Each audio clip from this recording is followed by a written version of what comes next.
Halo semuanya, selamat datang kembali di Dapur Percaya Diri. Di sini saya Christina akan menemani teman-teman semua di sini bersama Papa Kari. Halo, selamat datang. Halo, selamat siang semuanya teman-teman. Terima kasih juga buat Christina atas undangannya kembali. Nah, udah pada nonton belum YouTube-nya kemarin ya? Jadi kita akan membahas episode kedua yang kali ini kita akan membahas Dapur Para Chef, rahasia Dapur Para Chef. Nah, sebelum kita bicara mengenai hal tersebut, Papa Kari sekarang lagi suka masak apa nih? Akhir-akhir ini ya, anak-anak saya lagi demen nasi goreng, gitu kan. Nasi goreng. Nasi goreng Tunggu. Nasi goreng ini termasuk mudah atau enggak nih kalau buat Papa Kari? Satu yang boleh saya ngomong jujur gitu kan ya. Jadi sebenarnya nasi goreng adalah bagian yang saya sebenarnya jarang banget masak nasi goreng. Kenapa? Karena sering banget gagal. Saya pikir karena jarang nasi sisa. Enggak.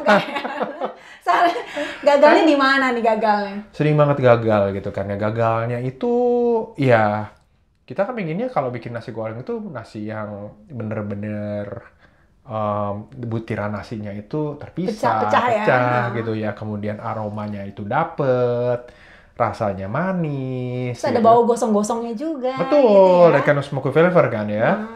Wah, nggak pernah dapat itu kan dulu ya. Jadi 10 tahun yang terakhir gitu kan, terakhir kali bikin nasi goreng, udah pede gitu kan ya. Wah, ini kan papa udah sering nih suka masak gitu kan. Suruh bikin nasi goreng ya. Gagal ternyata. Gagalnya itu nasinya itu ini ya, apa? Lembek? Iya, lembek gitu kan Oke. ya. Berarti nasi sendiri itu ada tekniknya juga untuk Ada juga. Soalnya karena sebenarnya nasi goreng ini andalan para ibu-ibu di rumah nih, terutama kalau Oh. ada nasi sisa semalam gitu ya. Oke. Tapi Itu adalah bagian yang paling mudah kan untuk masak ya? betul. Paling mudah, paling satset orang bilang ya, paling cepat. Tapi ternyata Iya. sebenarnya untuk menghasilkan yang enak, yang seperti saya mau ngomong seperti abang-abang abang jalanan masak itu ya. Iya, itu. Tapi kita masak di rumah itu sering nggak dapet gitu. Sering nggak smoky-nya dapet nggak ya. dapet. Nah, itu dulu saya sering banget itu ngelihat coba ya resep-resep gitu kan ya. Resep-resep nggak dapet itu kan yang pastinya, dan ternyata itu juga ada tekniknya. Tekniknya. Gitu. Nah, bicara soal teknik nih ya, kita mau merangkum dulu nih yang sebelumnya nih ya. Mungkin teman-teman udah pada nonton belum nih YouTube-nya ya. Jadi kemarin kita udah setuju nih ya, ternyata resep itu bukannya nggak penting. Betul. Tapi jangan sampai resep itu mengekang kreativitas kita. Nah, untuk mendapatkan kreativitasnya justru kita harus belajar gitu ya Papa Kari. Betul sekali. Jadi resep itu ada satu hal yang membantu kita, tapi di satu hal ketika kita bergantung banyak terhadap resep, jadi resep itu yang mengontrol bagaimana kita memasak, gitu kan ya. Dan karena bantuan teknologi, gitu kan ya, resep, video, atau mungkin teman-teman kita semua ngeliat di SNS gitu kan ya, wah satu hal yang menarik entah itu di YouTube, di TikTok, di Instagram, itu memudahkan kita mendapatkan informasi tersebut. Ketika kita mendapatkan informasi tersebut, ujung-ujungnya apa yang kita dapatkan adalah ya kita melakukan apa yang sudah di-sharing oleh mereka. Ketika kita melakukan plek-plekan, betul, plek-plek gitu kan ya. Tapi sebenarnya satu hal yang terpenting itu adalah kita melatih bagaimana kita mengetahui tentang prinsip memasak gitu kan ya. Prinsip dasar memasak daripada masakan itu tersebut. Sehingga di situ nanti kita bisa dan juga dari situ kita berbarengan dengan intuisi kita memasak. Jadi nggak cuma hanya prinsip memasak, dan dengan intuisi kita memasak sesuai dengan apa yang ingin kita masak. Nah, itu yang kadang-kadang kita nggak dapat di resep. Nah, itu dia sebenarnya ya, setelah YouTube kemarin tayang gitu ya, dan teman-teman juga mungkin ada beberapa yang sudah menonton, harus semuanya nonton, bukan beberapa ya. Nah, kita juga dapat nih ya beberapa pertanyaan dari teman-teman balik nih ya. Sebenarnya apa sih prinsip dasar memasak yang tadi disebutkan ya? Kalau bahasa kerennya fundamental principle gitu ya. Tapi jangan dibalas dengan bahasa kerennya juga ya. Nanti Iya. Iya, menarik sekali sih ya. Jadi terus terang disclaimer ini ya, saya bukan chef gitu kan ya. Dan saya juga tidak belajar artinya di sekolah kulineri gitu kan ya. Tapi belajar di momen kan ya? Belajar di momen gitu kan ya. ketika saya memasak gitu kan ya, ketika kita memasak gitu kan ya, selama ini kita banyak dibantukan dengan adanya informasi-informasi tersebut. Yeah. Di satu sisi, sebenarnya semua, kita nggak ngomong cuma memasak ya, di dalam sebuah ilmu gitu kan ya, itu ada prinsip dasar daripada ilmu tersebut gitu. Contoh misalnya kalau kita ngomong fisika misalnya ya, wah masih demen nggak belajar fisika? Saya jelek sekali, merah. Ya, kita nggak ngomong fisika yang Newton dan sebagainya gitu kan, yang nuklir dan sebagainya, enggak. Tapi Christina tahu yang namanya gravitasi dong? Ya. Ya kan ya, gravitasi. Gravitasi itu apa ya? Gravitasi pokoknya semua benda yang dilempar ke atas pasti turun ke bawah gitu betul. Kan. Itu adalah prinsip dasar fisika, salah satu prinsip dasar fisika yang nggak bisa dilanggar gitu kan. Dan ketika kita tahu bahwa di proses fisika itu pasti kalau kita lempar sesuatu ke atas akan turun ke bawah, gitu, kita akan berpikir, oh kalau misalnya aku pingin nerbangin pesawat gitu kan ya, membuat sesuatu itu terbang, gimana caranya ya supaya dia nggak jatuh ke bawah gitu kan, karena ada prinsip dasar yang harus dilampaui gitu kan, atau dikontrol gitu kan. Ya mungkin ngomong gampang kasarnya, untuk bisa nerbangin pesawat berarti gravitasinya harus dikontrol dong. Betul. Supaya nggak jatuh gitu kan. Gimana caranya lo? Gimana caranya? Nah, kita nggak ngomongin hal itu gitu, karena ini bukan ya podcast tentang fisika gitu kan ya. Sama juga dengan memasak, Christina. Di dalam setiap proses memasak, yang kita mungkin pikir, ketika kita cuma ngeliat resep gitu kan, langkah-langkah dan bahannya, kita melakukan, itu makanannya jadi. Nah, kita sekarang ketika banyak sekali kita fokus terhadap hasil akhirnya. Dan resep itu memang seperti itu gitu kan ya. Fokus terhadap hasil akhirnya, kita melakukan langkah-langkah tersebut. Gitu. Tapi dengan prinsip, kita mengetahui prinsip dasar ini sebenarnya kita akan mengetahui proses bagaimana kita ingin membawa bahan-bahan yang kita pakai. Jadi ya di prinsip masak itu ada bahan-bahan yang sifat-sifat dasar dari bahan yang akan kita pakai, proses memasak yang ingin kita pakai, gitu kan ya, dan juga hal-hal apa yang diperlukan untuk bisa kita membawa untuk membawa proses tersebut ke masakan yang kita ingin dapatkan. Nah, bagian prinsip dasar ini itu di hampir semua masakan itu walaupun prinsipnya berbeda-beda gitu kan ya. Ya tapi sebenarnya itu aja. Jadi bagian-bagian yang tersebut kalau kita tahu, ibaratnya gitu. Kalau misalnya kita pingin pergi kemana ya? Pingin pergi ke Surabaya misalnya gitu kan ya. Pingin ke Surabaya. Resep itu adalah buat kita tuh kayak peta ya. Petanya untuk bisa ke sana gitu kan. Oh, ternyata Surabaya itu ada di timurnya Jakarta misalnya gitu kan ya. Nah, untuk bisa sampai ke sananya, prinsip dasar ini adalah kalau kita ibaratkan itu seperti kompasnya yang bisa kita pakai untuk bisa masuk ke sana gitu. Nah, kalau ngomong analoginya yang paling gampang, mungkin kalau misalnya Christina pingin ke Surabaya, cukup dengan resep, mungkin Christina cuma akan bilang, Tris, ajak aku deh ke Surabaya. Aku tidur di dalam seperempat perjalanan, pasti nyampe di Surabaya gitu kan ya. Mudahnya ya. Mudahnya gitu. Tapi di sini ketika kita tahu prinsip dasarnya, untuk di sana misalnya, aku bisa menggunakan pesawat, aku bisa menggunakan kereta, aku bisa nyetir sendiri, mau jalan kaki juga bisa gitu kan ya. Aku pingin misalnya, tapi dari sana Christina juga menyadari bahwa kalau naik pesawat gitu kan ya, mungkin itu akan lebih cepat gitu kan. Atau misalnya kalau bisa lebih cepat, tapi mungkin tidak menikmati perjalanan. Kenapa? Dari jendela yang kelihatannya cuma awan doang. Sementara kalau di kereta, ya lumayan cepat gitu kan, tapi juga bisa menikmati pemandangan. ya kalau misalnya mau naik sepeda gitu kan, waktunya akan lebih lama, Tapi capek. tapi experience akan lebih dapat lagi di sana gitu kan ya. Nah, hal-hal yang seperti itu kalau kita tahu gitu kan, kita akan mengetahui bagaimana kita bisa menikmati gitu kan, atau kita bisa mengontrol untuk bisa sampai ke tujuan itu, kita maunya seperti apa.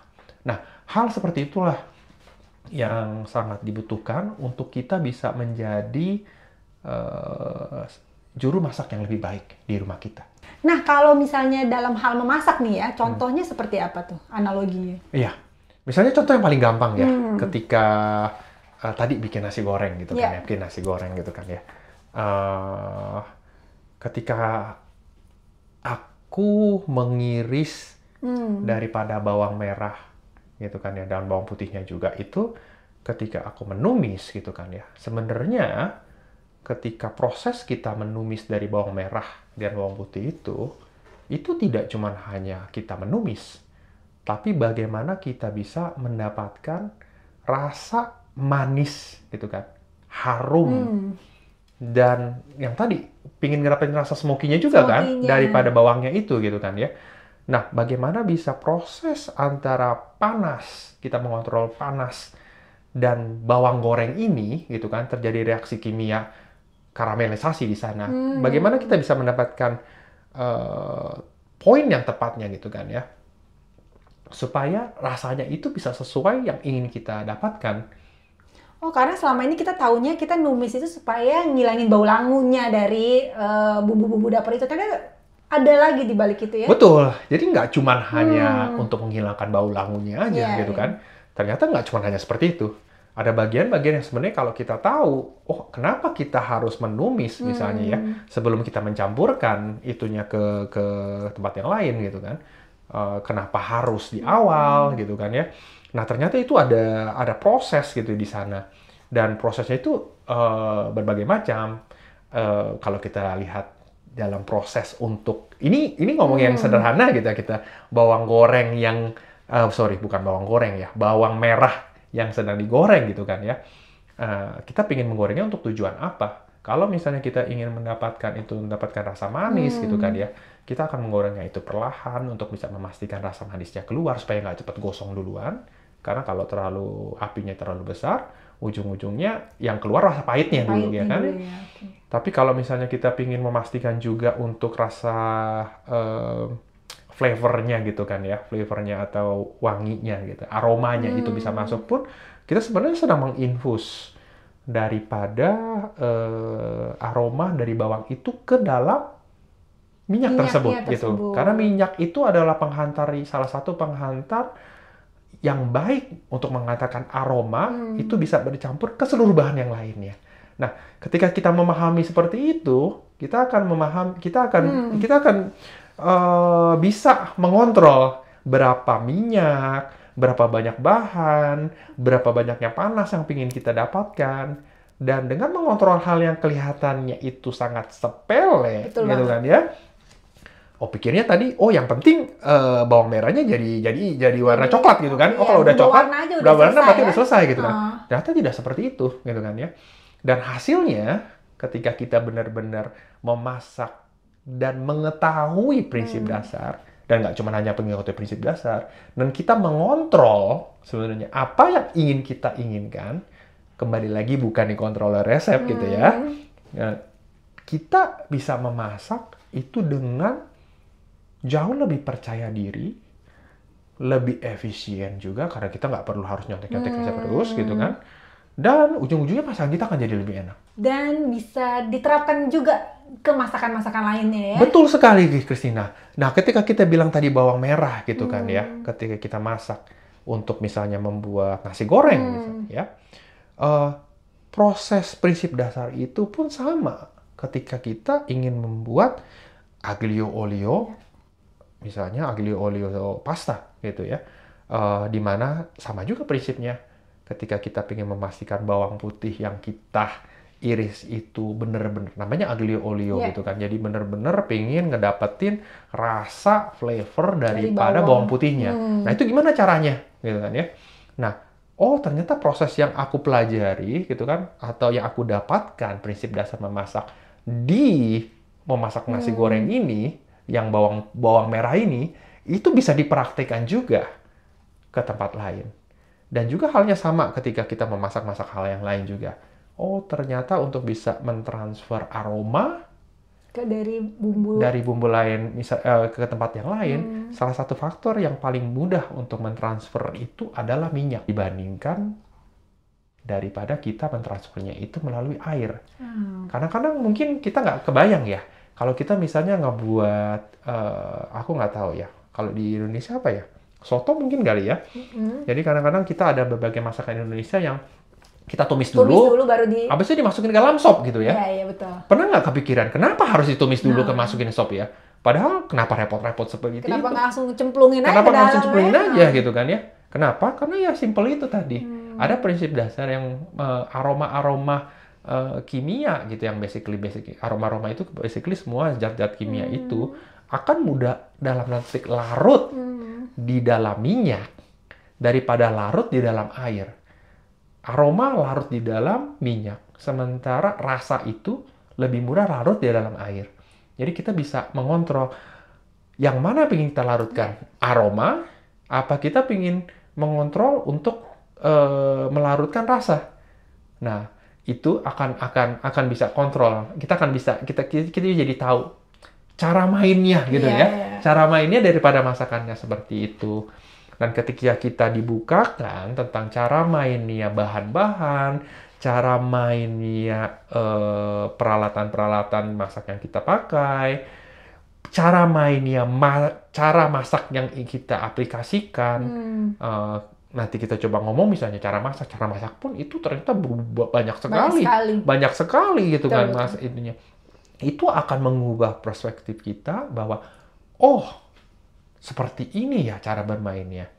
Dan yang paling pentingnya lagi kalau kita untuk bisa mendapat prinsip memasak itu adalah ketika cara mainnya, kita bisa bermain di sana, Tina. Betul. Ya kan? Jadi menyenangkan ya. Iya, kita bermain di sana. Ya, kita tahu. Kalau misalnya aku melakukan A, yang keluar B. Kalau misalnya aku pengen keluar B, kemudian C, gitu kan ya. Tapi kalau gini aku pengen ngebuat yang D, gimana caranya gitu kan ya. Kita akan berpikir. Nah, itulah yang membukakan mata kita dan membukakan kita untuk bisa berkreasi jadi lebih percaya diri lagi. Oke, nah kalau misalnya saya ini kan suka baking ya. Oh, suka baking ya? Suka baking. Biasa baking apa nih? Saya lebih suka baking daripada suka masak. Wah. Nah, saya malah jarang baking gitu kan. Kalau baking itu kan justru setahu saya lebih banyak prinsip-prinsipnya ya, karena istilahnya salah dikit gitu ya, bisa nggak jadi gitu loh. Iya, sering bilang ya. Gitu ya. Kalau kita sering ganti-ganti, justru malah bisa mempengaruhi dari hasil akhirnya. Nah, kalau misalnya masak ini apakah juga sama berarti? Jadi gini, maksudnya saya kalau misalnya baking itu, saya belajar baking kayaknya memang harus belajar gitu ya. Tapi apakah kalau cooking, memasak itu juga memang harus dipelajari, maksudnya sebanyak itu kah prinsip-prinsip masak? Iya. Sering orang bilang ya, kayak aku sering bilang, kalau misalnya baking itu science gitu kan ya. Betul. Kalau misalnya masak itu art gitu kan ya, seni. Kalau masak tuh nggak ada yang gagal istilahnya. Oh iya, tinggal yang pasti jadi. Pasti jadi gitu kan ya. Setuju, Tina sebenarnya. Ketika kita ngomong baking gitu kan ya, bahannya kayaknya bener-bener baku gitu. Jadi orang bener-bener pengen tahu banget sampai di level mana ini harus seperti ini, kenapa kenapa ini terjadi. Walaupun mungkin nggak semuanya seperti itu ya. Sementara di memasak itu ya tinggal satset gitu kan ya. Yang penting bisa dimakan gitu ya. Satu yang penting adalah yang aku lihat itu juga di sini, ketika kita mengetahui prinsip memasak yang tadi kan, kita jadi bisa mengontrol masakan kita, bisa lebih berkreasi, dan masakan kita akan jadi lebih enak gitu kan ya, lebih enak. Karena ketika kita memiliki prinsip dasar, itu bisa kita aplikasikan ke masakan-masakan yang lain. Kembali lagi kalau kita ngomong tentang prinsip dasar memasak, sebenarnya sama kalau menurut aku ngelihat gitu kan ya di prinsip di baking tersebut. Contoh mungkin yang paling dalam dunia baking gitu ya. Correct me if I'm wrong gitu kan. Kalau aku salah, dikorek ya. Ini kan pakar bakingnya gitu kan ya. Pakar bakingnya gitu kan ya. Jadi contoh yang paling gampang gitu lah. Baik di memasak dan di baking gitu kan ya. Itu ada faktor api, gitu kan ya. Bagaimana kita mengontrol panas. Ada faktor bagaimana kita mengontrol air gitu kan ya, atau kondisi air gitu kan ya. Kemudian bagaimana kita bisa mengontrol udara di sana. Wah, luar biasa. Udara di situ gitu ada kan. juga ya memasak ya berarti ya? Memasak pun juga di situ juga ada gitu kan, unsur udara di situ kan ya. Mungkin kalau misalnya mau ditambahkan pun juga kalau di memasak itu juga kita bermain dengan penghantar panas yaitu minyak itu sendiri gitu kan ya. Nah, ketika kita lihat dalam proses memasak tersebut sama di proses baking, kita ngomong yang paling utama gitu kan ya, bagaimana bisa mengontrol panas. Panas itu akan mempengaruhi sekali daripada tekstur bahan itu sendiri. Apalagi kalau kita berhubungan dengan yang namanya protein. Gitu. Sebenarnya sama juga kan, kalau misalnya di baking kita menggunakan tepung terigu gitu kan, itu kan adalah protein gitu kan. Apakah ada yang namanya proteinnya rendah, proteinnya tinggi gitu kan. Dan sangat penting sekali ketika bilang di baking, kalau misalnya mau pakai tepung terigu, protein tinggi dan protein rendah, proses bakingnya itu, suhunya itu akan beda gitu kan ya. Bener nggak? Bukan suhunya beda sih. Salah ya gue ya. Jadi suhu beda itu mempengaruhi hasil teksturnya. Jadi bisa bantet, bisa belum mateng di tengahnya gitu ya. Betul. Nah, itu pun juga sama. Karena sebenarnya ketika panas itu mempengaruhi daripada protein tersebut, titik kalau kita ngomong istilahnya itu proteinnya itu berubah gitu ya. Bahasa susahnya itu denaturasi gitu ya. Protein itu berubah gitu karena berubah ketika kita kena panas gitu. Nah, ketika proses itu panas itu bahan yang kita pakai, misalnya telur, apakah ikan, apakah itu daging pun bisa daging ayam, daging sapi, gitu kan ya, daging-daging lainnya, itu denaturasi atau titik perubahan proteinnya itu berbeda. Ketika kita mengetahui proses ada denaturasi atau perubahan proteinnya itu masing-masing suhunya berbeda, berarti kita perlu kontrol kan? Ini perlu di suhu berapa, baru nanti ketika kita kena panas, dia punya proteinnya itu akan makin lama berkumpul gitu kan ya, makin mengeras gitu kan ya.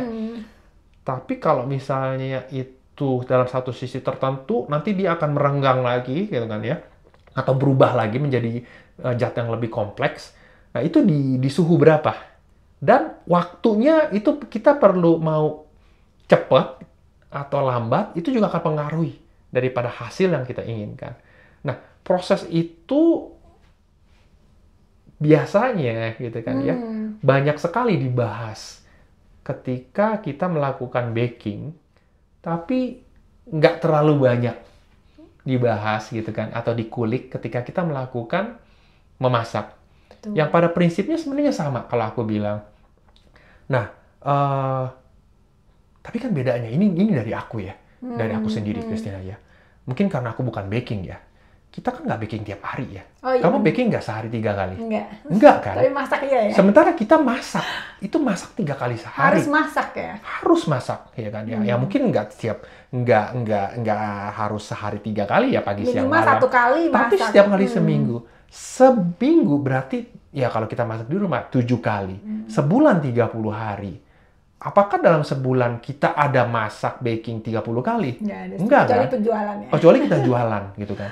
Dan baking yang kita lakukan selama 1 bulan, ya kemungkinan kita akan melakukan bakingnya hal-hal itu aja. Entah roti, mungkin roti gitu kan ya. Hal yang sama ya. Hal yang sama. Sementara ketika kita masak nih, coba deh kamu masak hal yang sama ada sayur asam tiap hari gitu kan ya. Nggak bisa seperti itu kan, karena kita pingin makan gitu kan ya, kita nggak pingin hanya untuk tiap hari ngemil gitu kan ya, masakan. Jadi sebaiknya gitu kan ya, kita juga harus tahu prinsip memasak, dasar memasak itu, karena aplikasinya di dalam kehidupan kita itu setiap hari, Christina. Dan supaya bisa berkreasi semakin banyak juga ya. Betul.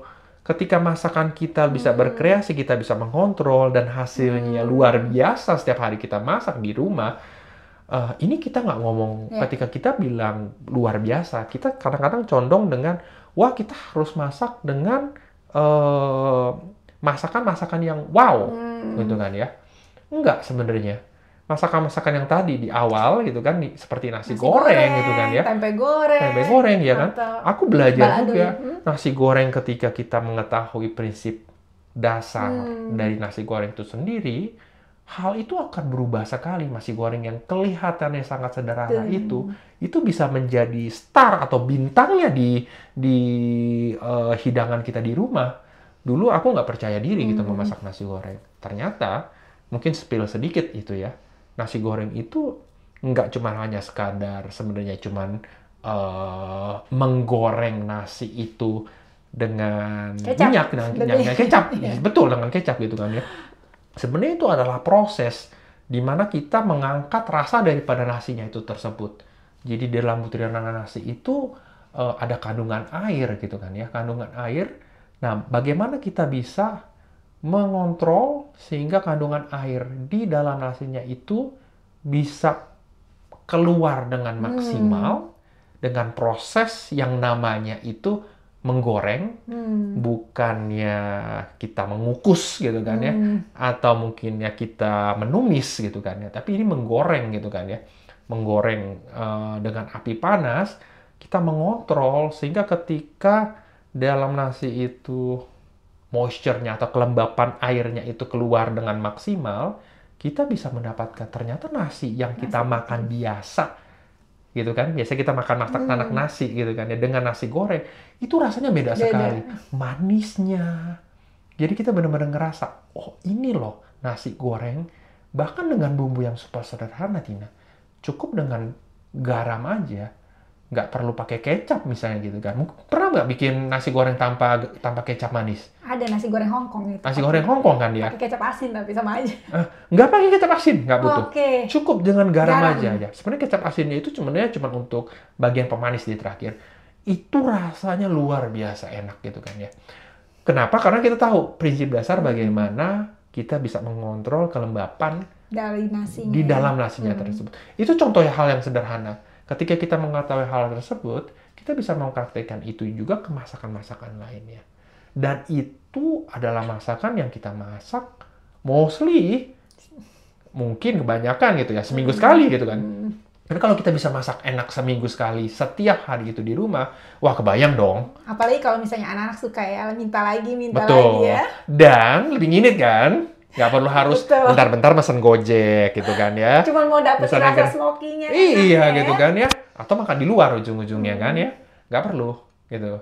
Jauh lebih enak, jauh lebih memudahkan, dan jauh lebih disayang suami. Betul gitu kan ya. Betul sekali. Oke, ini padahal cuma nasi goreng ya. Ternyata prinsip dasarnya juga segitu banyaknya ya.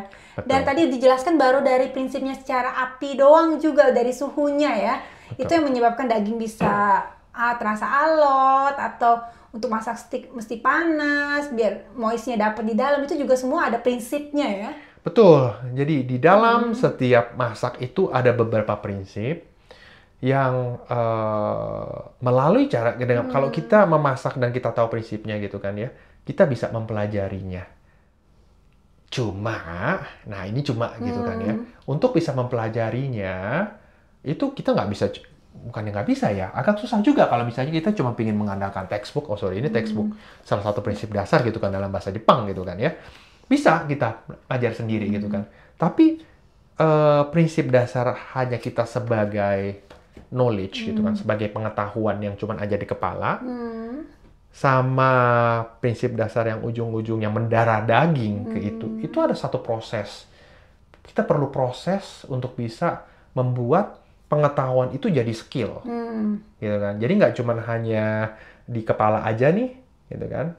Ya mungkin gampangnya kita sering yang ngeliat, wah pakar gitu kan ya. Oh ya, ini nggak ngomong masak gitu kan ya. Ngomong aja misalnya, pakar bola misalnya gitu. Ngomong, oh dia harus begini.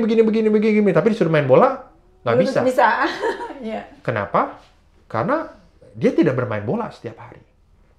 Yang menariknya ini, Trina, di memasak adalah apalagi buat kita yang suka masak ya. Masak itu kita lakukan setiap hari. Iya. Karena kita harus makan tiap hari. Kalau kita makan tiap hari, seharusnya kalau kita mau masak tiap hari pun bisa, gitu kan? Karena ada yang mau makan, ada kebutuhan di sana. Ini yang enaknya. Kalau misalnya kita belajar memasak itu ya, ada sebenarnya kita sudah ditakdirkan untuk bisa mempraktekkan itu selalu di rumah. Nah, hal yang terpenting itu adalah ya tadi, ketika kita masak, ketika kita punya tahu prinsip dasar, nggak cuma hanya di kepala, tapi kita praktekkan. Nah, penting sekali untuk bisa kita diajarkan tentang prinsip masaknya itu seperti apa. Nah, bagaimana tuh cara diajarkannya? Melalui apa nih? Sebenarnya kita beberapa udah tahu ya, bukan tahu. Kita sebenarnya mungkin melakukan prinsip dasar, cuman kita nggak tahu gitu kan. Nah, itu kita perlu dikasih tahu.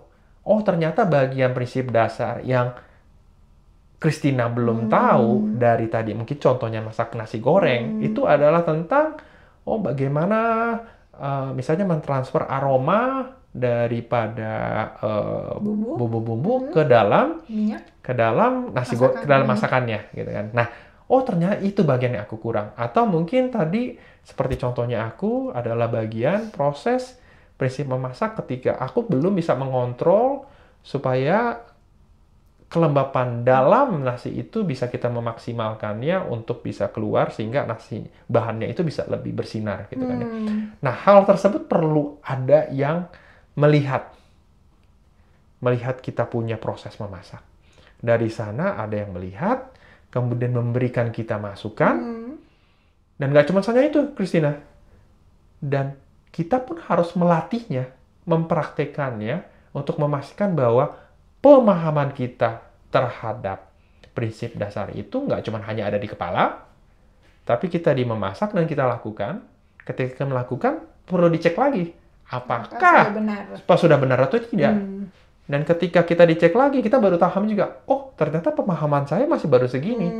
Dan ketika pemahaman kita itu sempurna, itulah saat kita ada, wow, hasilnya beda banget gitu ya. Baru berasa ya beda. Baru berasa. Ya? Dengan bahan yang sama, orang yang masaknya sama, tempat memasaknya sama, tapi hasilnya beda.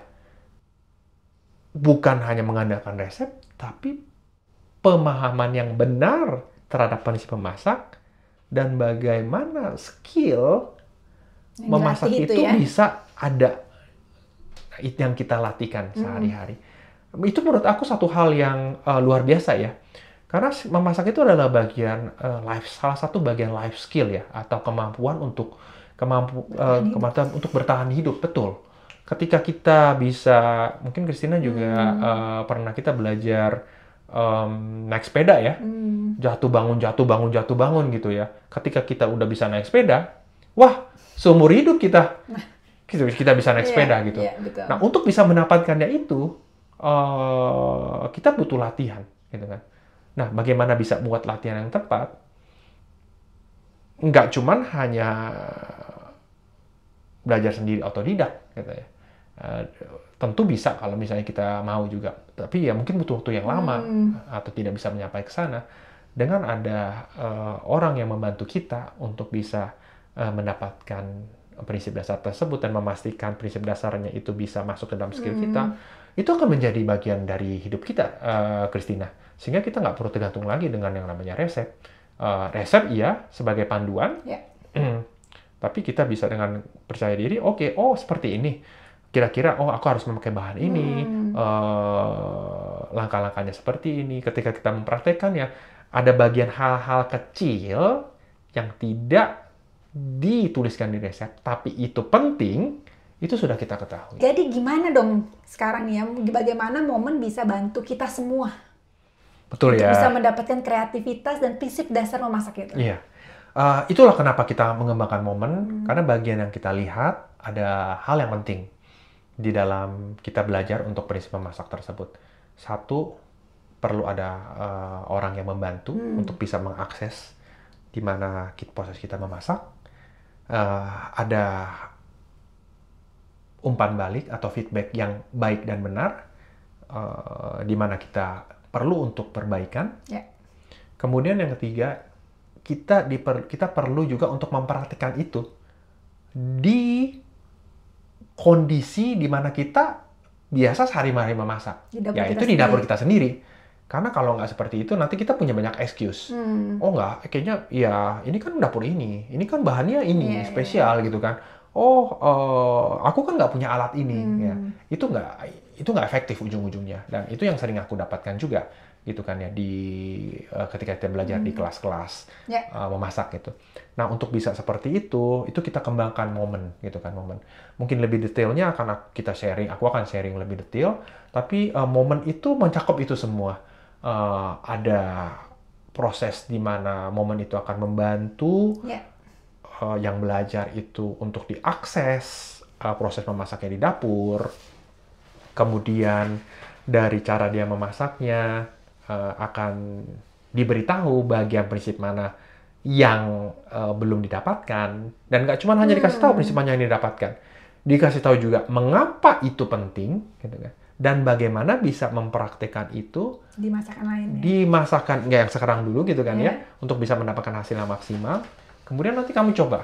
Kemudian kita akan coba untuk memasak sesuai dengan itu, kita tes, kemudian dipastikan lagi prosesnya, apakah benar-benar kita sudah menguasai, diberikan lagi feedback lebih dalam lagi, sehingga benar-benar kita tahu esensinya, dan setelah itu kita akan mendapatkan prinsip dasar yang bisa kita praktekkan juga ke masakan-masakan lain. Dan di situ kita pakai banyak berbagai teknologi ya, salah satunya AI, dan nggak cuma itu. Ada juga kemarin episode lalu kita sempat ngomong gitu kan ya, ada chef gitu kan ya. Iya, chef-chef itu juga yang membantu mengakses secara langsung proses memasaknya dari kita. Nah, hal-hal yang seperti itulah fundamental. Kita setelah research gitu kan, setelah kita riset beberapa tahun, ini adalah cara yang terbaik untuk bisa orang untuk mempelajari prinsip memasak tersebut dan membuat prinsip memasak itu menjadi bagian dari kehidupannya. Ada testimonial nyata nggak sih dari teman-teman, mungkin dari orang-orang yang sudah mengikuti momen? Banyak sekali. Belum sebanyak di Indonesia ya, karena memang proses momen ini baru diluncurkan lebih lama di Jepang gitu kan, dan di Eropa.